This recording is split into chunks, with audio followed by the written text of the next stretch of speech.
예, 안녕하십니까 시청자 여러분. 전 유튜브에서 제가 경기도가 전체 재정비 구역, 주거환경 개선, 재개발 재건축 467개가 있다고 말씀을 드렸어요. 근데 제가 467개를 다 말씀을 드리려면 엄청난 시간이 필요합니다. 그래서 제가 좀 축약을 해서, 그러니까 중앙부처에서 추진하고 있는 사업이 39개가 있다고 말씀드렸거든요. 자, 39개가 국토부에서 지정 고시해가지고 현재 사업을 추진하고 있어요. 그 지역만 좀 모아서 39개 지역만 세부적으로 현재 어떤 단계며 어떤 지번이고 또 어떤 문제가 있는지 그런 내용을 가지고 오늘 좀 말씀드리는 시간을 갖도록 하겠습니다. 이제 본격적으로 좀 제가 자료를 가지고 말씀드리는데 이 자료는요, 제가 만든 건 아니에요.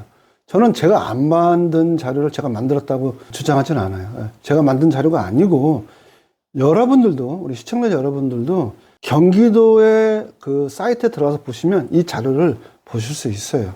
누구나 볼 수 있습니다.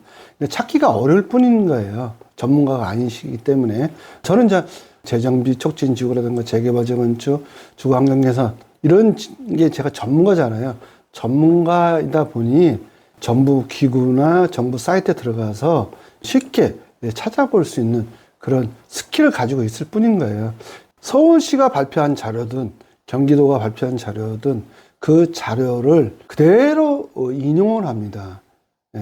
그러고 나서 거기서 시청자 여러분들이 보기가 어렵다 그러면 그것을 각색을 하는 거지, 그 원본 데이터는 변함이 없는 거예요. 그래서 이렇게 좀 알고 계시고요. 자, 오늘은 제가 39군데라고 말씀드렸는데 전체 번호를 한번 볼게요. 쭉 번호를 보시면 39군데 이렇게 나와 있죠. 그런데 이게 지금 시가 막 뒤죽박죽 돼 있어요. 이렇게 뒤죽박죽 돼 있어요. 그래서 이거를 순차적으로 제가 좀 필터를 걸어서 말씀을 좀 드리려고 그러고요. 이 데이터는 2024년도 2, 4분기 자료예요. 그러니까 6월 말 기준의 자료라는 얘기예요. 이건 데이터는 계속 변경될 수 있습니다. 사업이 추진이 되면 또 변경되지 않습니까? 그래서 2, 4분기 자료를 가지고 한다, 이렇게 보시면 되겠고요. 만약에 2024년 12월 말까지 자료를 보시려면 내년 6월 정도는 돼야 볼 수 있다, 이렇게 보시면 되겠습니다. 고양시, 광명시, 구리시, 김포시, 남양주시가 있는데 시별로 이렇게 가나다 순서대로 볼게요. 자, 그럼 고양시부터 한번 보겠습니다. 고양시 몇 개인가 이렇게 보니까요. 지금 고양시 있죠? 고양시가 8개네요. 8개요. 전체 8개로 나와 있다, 이렇게 보시면 되고요. 자, 그러니까 8개의 재정비 촉진 지구가 있다. 39개 중에 8개가 있다, 이렇게 보시면 되고요. 재개발이죠. 그 8개가. 자, 조합 설립 인가 단계가 있어요. 정비구역 명은 능곡 6구역이에요. 덕양구 토당동 295-2번지 1원입니다. 일대입니다. 여기는 기존 주택 중복 연도가 1965년부터 2008년까지 돼 있는 거예요. 그러니까 굉장히 노후도가 심해진 거죠. 심해지다 보니까 그 지역을 재개발할 수밖에 없어요. 재개발 지역은 제가 어떤 지역을 재개발한다고 했죠? 빌라, 단독주택, 연립주택을 말씀드리는 거예요. 그러면 여기 같은 경우는 대체적으로 빌라촌이 할 거예요. 그러면 구역 면적을 보니까 82,000제곱미터네요. 세대수, 동수 이렇게 있는데, 그러니까 세대수가 좀 중요합니다. 세대수가 800세대네요. 이게 이제 아파트를 하면은 몇천 세대가 되겠죠. 그러면 전체적으로 보니까 2,501세대예요. 조합원은 2,313명이고요. 조합원이 가져가는 세대수는요, 임대가 188세대다, 이렇게 이루어져 있다는 거죠. 자, 그래서 현재 이제 고향에 보면 능동 6구역은 그렇게 돼 있어요. 그 다음에 일산2를 볼게요. 주소가 일산동 618번지 1원이네요.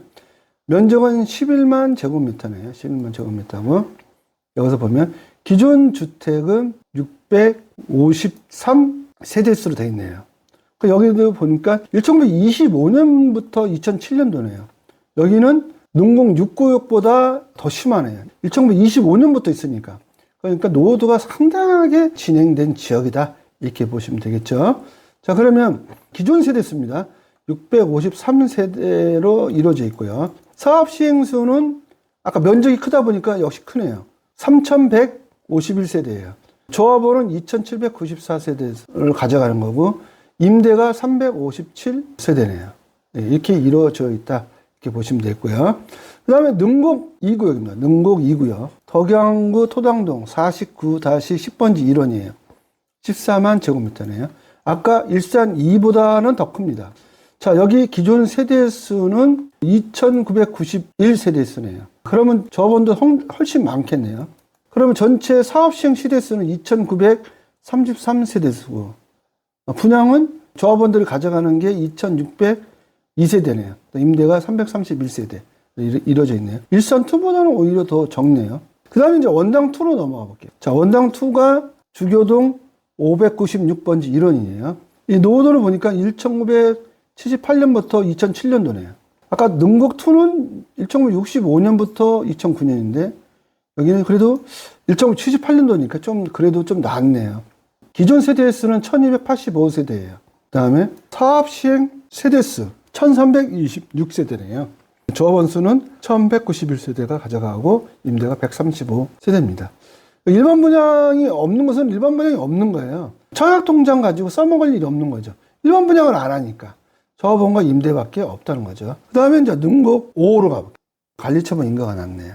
덕양구 토당동 402번지 1원이네요. 13제곱미터고 기존 주택 중공연도는 1965년부터 2007년이고요. 기존 세대수는 2380세대네요. 전체 사업 시행은 2560세대고 조합원은 2268세대수네요. 그 다음에 임대는 292. 그러다 보니까 일반 분양분이 없는 거네요. 그 다음에 원당 1로 가볼게요. 원당 1을 가보니까 주교동 559-1번지 1원이네요. 관리처분 인가 났고요. 관리처분 인가가 났기 때문에 사업속도는 상당히 빠르죠. 12만 제곱미터고요. 기존 주택 준공연도가 1961년부터 2006년도네요. 기존 세대수는 1903세대 나와 있고요. 그 다음에 이제 사업 시행 세대수를 한번 볼게요. 2601세대네요. 조합원이 2335세대로 되어 있기 때문에 나머지 임대가 266세대예요. 법적으로 이게 돼 있어요. 임대는 딱 주게끔. 이렇게 돼 있고요. 그 다음에 원당 4입니다. 원당 4. 착공이 들어갔네요.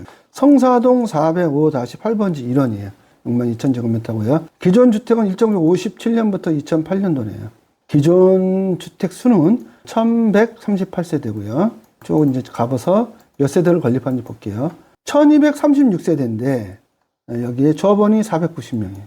그리고 임대가 117세대. 그러니까 일반 분양이 있는 거네요. 629세대가 일반 분양이 있어요. 이런 데 같은 경우는 환급금을 받을 것 같아요. 비례율이 올라갑니다. 일반 분양이 미분양이 안 되고 분양이 완판이 된다면 629세대에서 일반 분양한 가격을 받기 때문에 그러면서 비례율이 뭐 올라가겠죠. 105%, 또 108%. 또 잘 되면 또 고가로 이렇게 일반 분양을 한다면 비례율이 130%. 그러면 현재 100%면 100%가 이제 내가 투자한 금액, 그러니까 감정가죠. 권리가가 분담금을 내는 것을 100%면 똑같다는 거예요. 근데 그게 85%다 그러면 15% 더 내야 되는 거예요. 근데 120%다 그러면 20%를 나중에는 돌려받는 구조입니다. 그렇게 돼 있어요. 그래서 원당 4가 그런 형태고요. 자, 그 다음에 고양시 매마죠. 능곡 1입니다. 준공이 됐네요, 벌써요. 덕양구 토당동 271-4번지 1원이고요. 여기 4만 제곱미터네요. 기존 주택 준공 연도는 1965년부터 2009년도네요. 기존 세대 수는 720세대밖에 안 되네요. 그러면 조합원 수가 여기는 상당히 적기 때문에 일반 분양이 좀 많을 것 같은데 면적이 워낙 작으니까 사업 시행을 보니까 643세대예요. 조합원은 305세대. 그래서 일반 분양이 271세대, 임대가 67세대.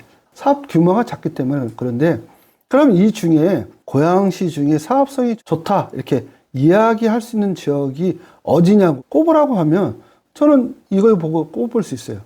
일반 분양이 있냐 없냐가 굉장히 큰 차이거든요. 일반 분양이 없는 경우는 추가 분담금 낼 수 있어요. 근데 예를 들어서 이런 지역, 일반 분양이 629세대면 엄청 많은 거거든요. 이런 지역은 추가 분담금이 없이 오히려 돈을 환급을 받을 수 있다. 이렇게 보시면 되겠습니다. 이런 지역, 원당 4구역이 상당히 사업성이 좀 좋게 보여지고 있습니다. 그래서 이제 고양시는 다 했고요. 광명시로 한번 넘어가 볼게요. 고양시가 강북으로 보면 광명시는 강남이겠죠. 자, 광명시로 넘어가 보면 광명시 같은 경우는 11개가 있네요. 11개죠. 11개 중에 관리처분이 2개 있고 착공이 지금 보면은 7개고요. 준공이 2개 이렇게 있죠.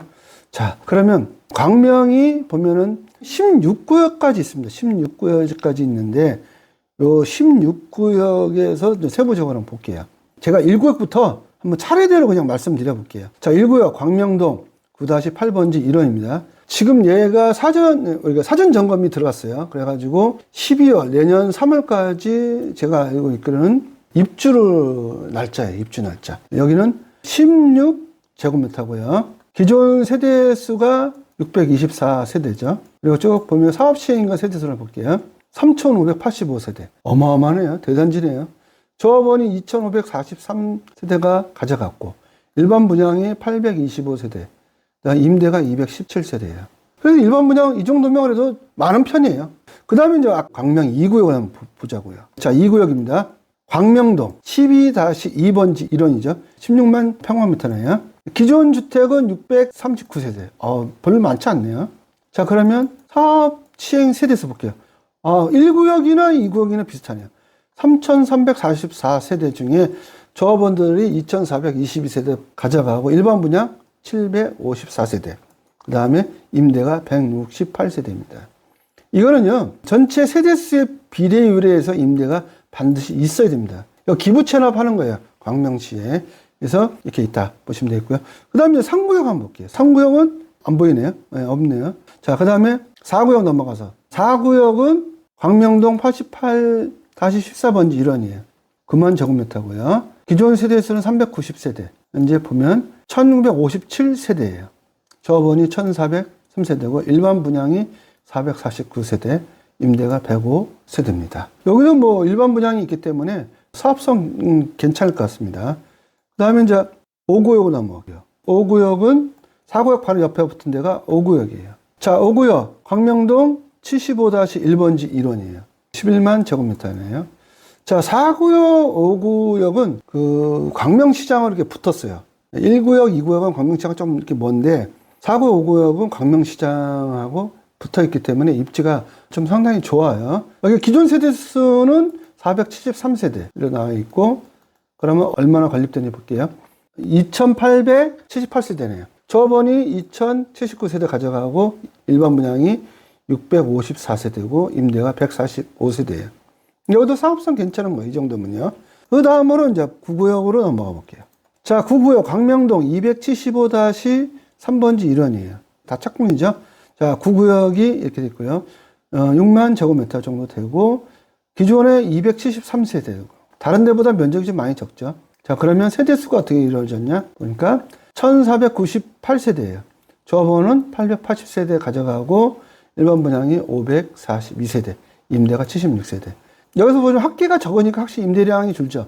비례에 따라 주는 겁니다. 자, 그 다음에 이제 9구역에서 다음 구역, 10구역으로 넘어가 볼게요. 자, 10구역은 어떻게 되냐.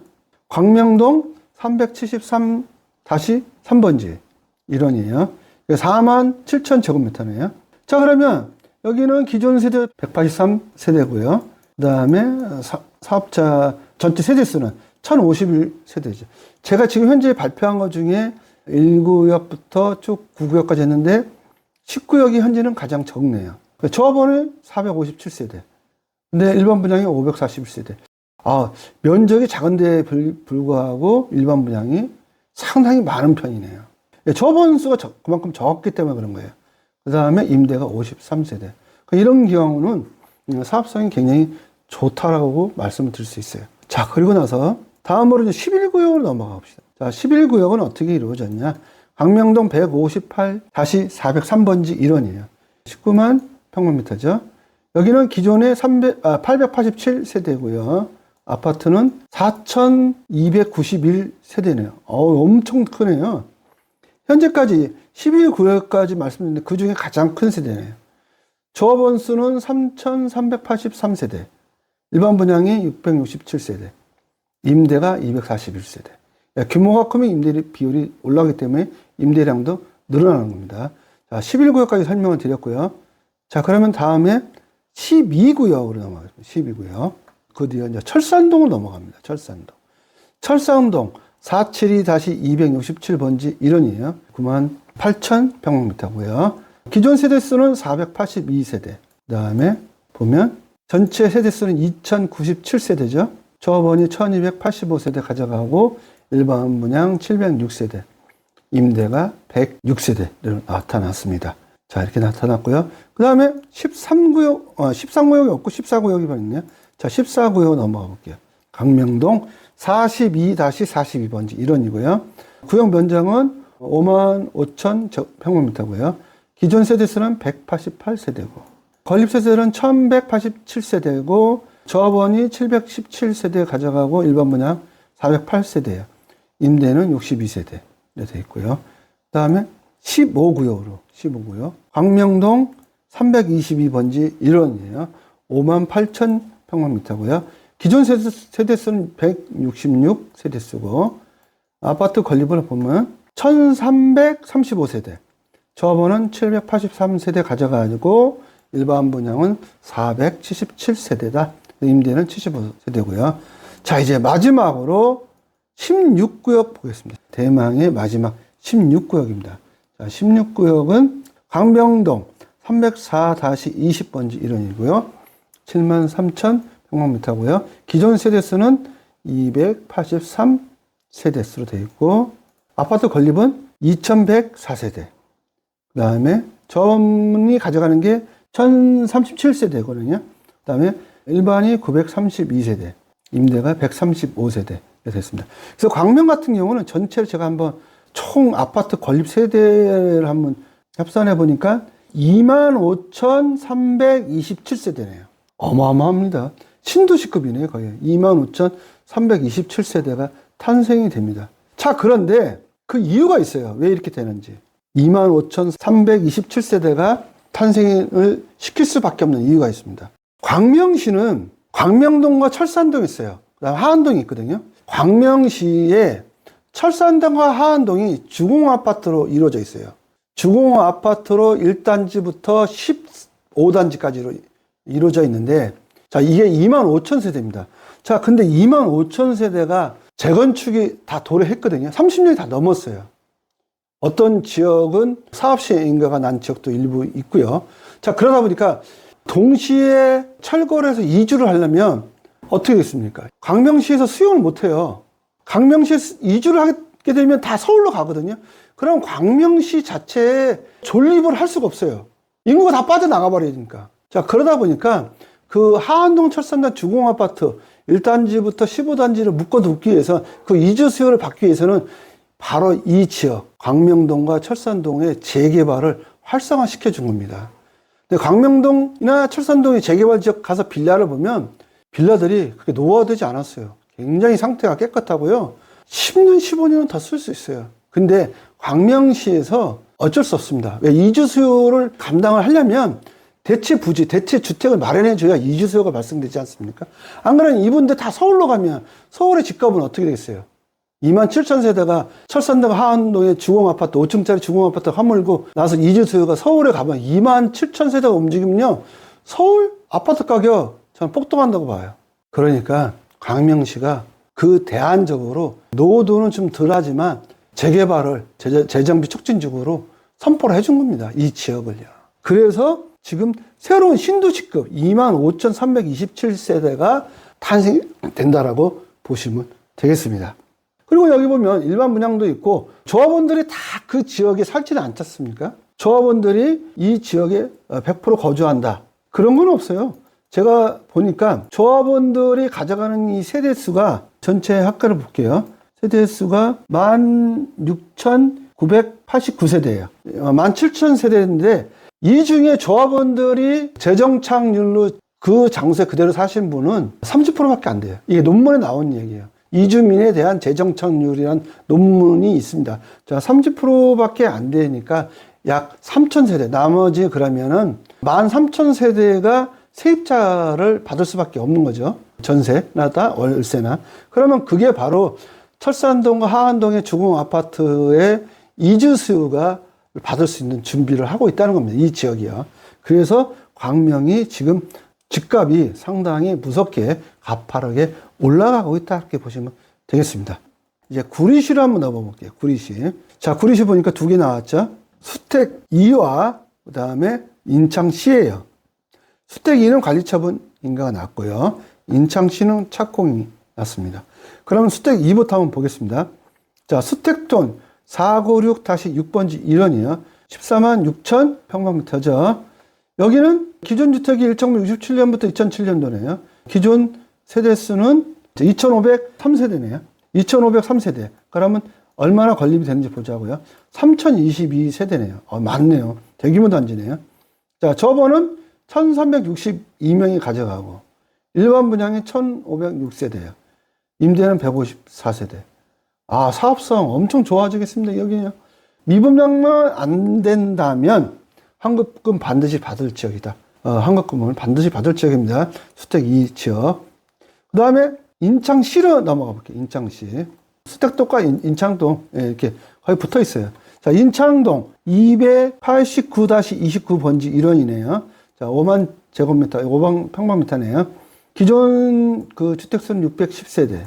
보면은 건립되는 게 1180세대. 저번이 431세대, 일반 분양이 689세대, 임대가 60. 여기도 사업성이 상당히 좋네요.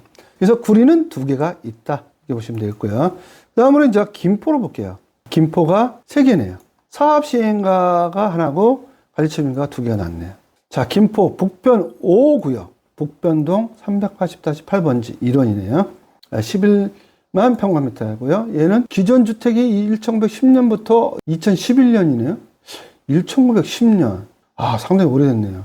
기존 주택은 820세대고요. 그 다음에 여기는 사업시행의 세대수를 보니까 2180년. 아, 대규모 단지네요. 여기도요. 저번이 299세대. 일반 분양이 1887세대. 일반 분양이 엄청 많네요. 임대가 왜 없는지는 저도 잘 모르겠네요. 이건요.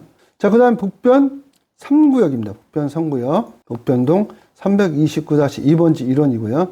구역 면적은 59,000 평방미터네요. 이것 또한 1910년, 기존 주택이 10년부터 2011년이고요. 기존 주택은 601세대고, 그 다음에 건립 세대수는 1200세대네요. 저번은 264세대수를 가져가고, 일반은 876세대수고요. 임대는 60세대수. 그래서 1200세대입니다. 여기도 뭐 사업성이 상당히 좋은 편입니다. 그 다음 북변 4구역. 북변동 184번지 1원이네요. 여기는 15만 9천 평방미터인데요. 상당히 넓네요. 기존 세대수는 1199세대고요. 세대수는 3000세대네요. 3058세대. 아, 엄청 면적이 넓으니까 역시 아파트가 세대수가 많네요. 저번은 744명. 일반이 2160세대. 임대가 150세대. 아, 이런 지역은요. 미분양만 없다면 권리가액 대비 거의 동시에 환급금을 받을 수 있는 그런 지역이네요. 상당히 부평 4구역이 사업성 엄청 좋습니다. 지금 보니까요. 자, 그 다음에 김포시 다음으로 마지막으로 남양주입니다. 남양주시. 자, 남양주가 15개가 있네요. 15개. 구역을 보니까 지금 도농 6-1구역이 있습니다. 다산동 4053-1번지 1원이네요. 22,000 평방미터고요. 사업세대수, 이건 정확하게 안 나왔네요. 이거는 그냥 넘어가겠습니다. 안 나왔기 때문에. 그 밑에 지금 도농 3, 다산동 4027-5번지 1원도 마찬가지로 제대로 그 세대수가 안 나와 있고요. 여기는 구역 면적은 55,000세대고요. 그 다음에 이제 덕소 3가 있습니다. 조합 설립이네요. 의외로 그 지금 도동 6-1이나 지금 도동 3구역은 정비구역이 지정됐고 추진위가 구성됐기 때문에 사업시행 인가가 나야 이게 윤곽이 잡히는데 사업시행 인가가 안 났기 때문에 그게 아직도 윤곽이 안 잡힌 겁니다. 현재 보시면요. 조합설립 인가 정도면 사업시행인가 세대수 같은 게 좀 이렇게 윤곽이 잡혀요. 근데 안 잡히는 경우도 있어요. 사업시행 인가가 나야 더 확실한 겁니다. 조합설립 인가 단계에서 만약에 잡혔다면 변경도 될 수 있다. 이렇게 보시면 되고요. 자, 덕소3. 자, 와보읍 덕소리 111-2번지 1원이네요. 19만 평방미터고요. 예, 여기는 세대수를 한번 볼게요. 세대수가 확정이 됐긴 됐는데, 이건 변경될 수 있어요. 3,314세대. 저번이 3,144. 일반 분양 없고 임대가만 있는 걸로 나와 있고요. 그 다음에 독소사. 자, 독소사가 사업시행인가가 낮네요. 아부읍 독소리 590-37번지 1원이고요. 구역 면적은 29,000평방미터고요. 자, 쭉 가서 보면 세대수는 551세대네요. 초번이 516세대, 임대가 35세대. 이렇게 있죠. 그 다음에 그 밑에 보면 지금 도농 1-1구역 있어요. 다산동 4312-4번지 1원이고요. 15,000평방미터네요. 건립 세대수를 한번 볼게요. 세대수 쪽 보면 400세대네요. 초번이 380세대 가지고 임대가 210세대예요. 이렇게 돼 있고, 사업시행인가 난 지금 도농 6-2구역이에요. 다산동 4617-64번지 1원이고요. 65,000평방미터고. 어떻게 이루어졌는지 볼게요. 세대수가 얘는 1122세대예요. 초번이 1020세대. 임대가 102세대로 되어 있고요. 그 밑에 보니까 관리처분인가가 났는데 독서2가 있어요. 독서2가 와부읍 독소리 458-12번지 1원이고요. 5만 평방미터 되어 있고요. 여기 같은 경우는 999세대로 되어 있네요. 은하철도 999가 생각납니다. 그 다음에 조합원이 939세대. 그 다음에 60세대가 임대로 되어 있고요. 그 다음에 관리처분인가가 났고 독서 5A라는 게 있네요. 5A. 아부읍 독소리 456-15번지 1대네요. 28,000평방미터고요. 건립 세대 수는 비슷하네요. 독서2나 독서5A나 990세대고요. 여기에 조합이 794세대 가져가고 임대가 196세대예요. 그 밑에 독서5B가 있네요. 자, 5B는 아부읍 독소리 474-1번지 1원이고요. 19,000평방미터고요. 세대수는 506세대, 조합원이 361세대 가져가고요. 임대가 145세대. 자, 그 밑에 보면은 도곡 1이 있죠. 도곡 1. 아부읍 도곡리 981-3번지 1원이에요. 3만 평방미터고요. 건립 세대수는 423세대, 조합원이 120세대, 일반 분양이 284세대네요. 임대가 19세대. 일반 분양이 상당히 많아서 이런 지역은 상당히 사업성이 좋다고 이야기할 수 있어요. 그 다음에 지금 도농2입니다. 여기는 쭉 착공이죠. 착공. 다산동 4133번지 1원이네요. 여기는 6,000평방미터고요. 그 다음에 세대수를 한번 볼게요. 자, 세대수를 보니까 194세대네요. 그 다음에 조합원은 30세대 가져가고요. 일반 분양이 164세대. 임대는 없네요. 그 다음에 독서7. 독서7로 넘어가겠습니다. 아부읍 독소리 544-3번지 1원이고요. 34,000평방미터고요. 쭉 보니까 세대수가 독서7이죠. 295세대. 조합원이 53세대 가져가고요. 일반 분양이 239세대. 임대가 3세대가 있네요. 그 다음에 독서6A. 아부읍 독소리 513번지 1원이네요. 12,000평방미터고요. 여기는 세대수가 212세대. 조합원이 70세대 가져가고요. 일반 분양이 139세대. 임대가 3세대. 그 다음에 도곡2가 있네요. 아까 도곡1이 있었는데 도곡2가 있네요. 또. 아부읍 도곡리 981-5번지 1원이고요. 41,000평방미터고요. 세대수는 908세대. 그 다음에 조합원은 358세대 가져가고 일반 분양이 485세대. 그 다음에 임대가 38세대. 여기도 사업성이 상당히 좋다고 말씀드릴 수 있어요. 자, 그 다음에 마지막으로 이제 지금 도농 1-3구역을 말씀드리겠습니다. 다산동 4268-6번지 1원이네요. 2만 평방미터고요. 자, 여기는 사업 세대수 보니까 449세대예요. 조합원들이 가져가는 게 136세대 가져가고 일반 분양 276세대 일반 분양합니다. 그 다음에 임대가 37세대. 여기도 사업성이 좋아요. 좋은데 이 전체 구역, 아까 제가 말씀드린 15개죠? 15개. 이 중에 추천해드리고 싶은 적이 있습니다. 어느 지역이냐면, 일단은 세대수가 큰 게 좋아요. 대규모 단지. 어딜까요? 바로 여기입니다. 독서3. 3,314세대. 그 다음에 지금 도농 6-2. 세대수만 가지고 말씀드리는 거예요. 지역과 인프라 이걸 말씀 안 드립니다.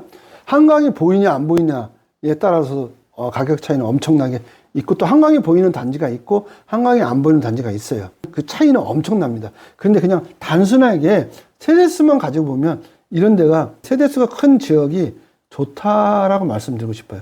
근데 아쉽게도 여기 보면 일반 분양이 없어요. 일반 분양이 없으면 사업성이 그렇게 좋지는 않아요. 다 조합원들이 다 가져가 버리니까 이런 경우는 추가 분담금이 나올 수도 있습니다. 예. 근데 추가 분담금이 안 나올 수 있는 지역이 바로 이런 지역이죠. 여기서 보면 일반 분양이 많은 거죠. 조합원 수보다 일반 분양이 많은 거. 도곡 1 또는 독소 7. 예. 현저히 많죠. 그 다음에 또 많은 데가 독소 6A. 이게 괜찮아요. 그 다음에 지금 도는 1-3구역. 위치를 안 따지고, 뭐 역세권이냐, 뭐 한강이 보이냐, 이걸 안 따지고, 이걸 봤을 때 사업성이 좋은 지역을 꼽자면 이런 지역이다라고 말씀을 드릴 수 있어요. 그래서 전체 36개의 경기도 재정비 촉진지구, 중앙부처에서 하고자 하는 허가를 내준 거기를 전체를 봤습니다. 39개를 다 말씀을 제가 드렸고요. 이런 지역을 시간이 나실 때 제가 주소까지 다 말씀을 드렸으니까 주소를 검색해 보시고 한번 현장 답사를 해 보시는 게 상당히 좀 좋지 않을까 생각이 됩니다. 또 이런 지역은 프리미엄도 좀 저렴해요. 그래서 내 집 마련을 원하시는 분들은 이런 지역에 가서 직접 현장에 가서 보시고 위치라든가 역세권이라든가 한강이 보이는지 안 보이는지도 보셔서 내 집 마련을 하시는 게 좋지 않을까 생각이 됩니다. 예, 이상과 같이 경기도 재정비 촉진지구 추진 현황 세부 내역을 말씀드렸습니다. 중앙부처에서 추진하는 핵심 지역만 제가 말씀을 드렸어요. 근데 경기도에서 제가 첨언을 한다면, 남양주가 지금 보시면은 한 15개 정도 됐었고요. 광명도 전체적으로 보면 16개가 되는데, 제가 오늘 자료로 발표드린 게 13개밖에 안 되는 것 같아요. 그래서 남양주나 광명이 지금 재정비 촉진지구로 해서 추진되는 게 거의 엇비슷하다, 이렇게 보시면 되겠어요. 그런데 이 중에 만약에 광명과 남양주를 선택하라면 남양주도 입지는 좋아요. 강남의 접근성이 상당히 좋거든요. 지금 뭐 8호선, 암사역이 생겨서 상당히 교통이 환경이 좋아졌어요. 자, 그런데 광명이 한강 이남이에요. 그러다 보니까 광명이 프리미엄이 더 많이 붙었어요. 그리고 광명의 아파트 가격이 훨씬 비쌉니다. 그렇게 봤을 때 남양주에 투자할 것이냐 광명에 투자할 것이냐 비교를 해보셔야 돼요. 어디가 프리미엄이 많이 붙었는지, 어디가 집값이 비싼지를 꼭 여러분들이 현장 답사하고 입지도 보셔야 돼요. 근데 광명은 한강도 안 보여요. 거기 가시면 목감천이 있어요. 목감천이 굉장히 좋은데, 근데 남양주는 팔당 있죠. 한강이 보일 수도 있지 않습니까? 그럼 보이는 장소도 있고요. 그러면 남양주가 훨씬 가격이 비싸야 되잖아요. 근데 어떻든 선호도는 광명시를 선호한다는 겁니다. 그래서 만약에 투자를 한다면 저는 남양주보다는 광명시를 추천해 드리고 싶어요. 그래서 남양주든 광명이든 꼭 한번 현장 답사를 해 보시는 게 좋지 않을까 생각되고요.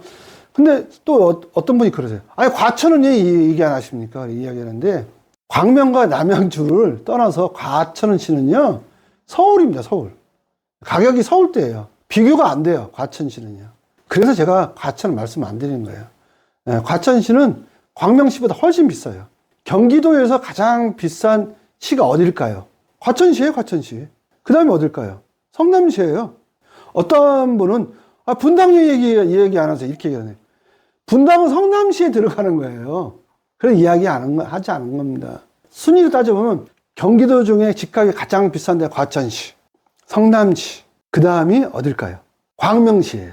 그 다음이 하남시예요. 이렇게 순위가 내려갑니다. 그 외에는 비슷비슷하고요. 이렇게 말씀드렸어요. 그러니까 과천시는 동작구하고 어떻게 보면 거의 비슷해요. 어떤 경우는 동작구보다 비싼 지역도 있어요. 과천시가. 서울의 접근성이 너무 좋기 때문에 그래요. 그 다음에 인프라도 잘 갖춰져 있고 주변 환경이 너무 좋아요. 막 관악산으로, 막 청계산으로 숲속의 도시 같지 않습니까? 인프라도 좋고요. 그 다음에 교육 환경도 좋고 유흥주점이 별로 없지 않습니까? 그러다 보니까 학구열이 높은 데는 과천시는 또 많이 가려고 하는 분들이 많이 있습니다. 그 다음이 이제 제가 말씀 성남시예요. 성남시도 상당히 좋은 지역입니다. 분당이 있기 때문에. 그런 다음에 광명시다, 이렇게 보시면 되겠습니다. 그래서 꼭 제가 오늘 이렇게 말씀드렸습니다. 그러면 이런 지역 그냥 한 귀를 듣고 한 귀를 흘리지 마시고 꼭 임장 활동을 한번 해 보시는 게 좋겠다, 이렇게 말씀을 드릴 수 있습니다. 네, 이렇게 장시간 동안 시청해 주신 여러분 감사합니다. 안녕히 계십시오.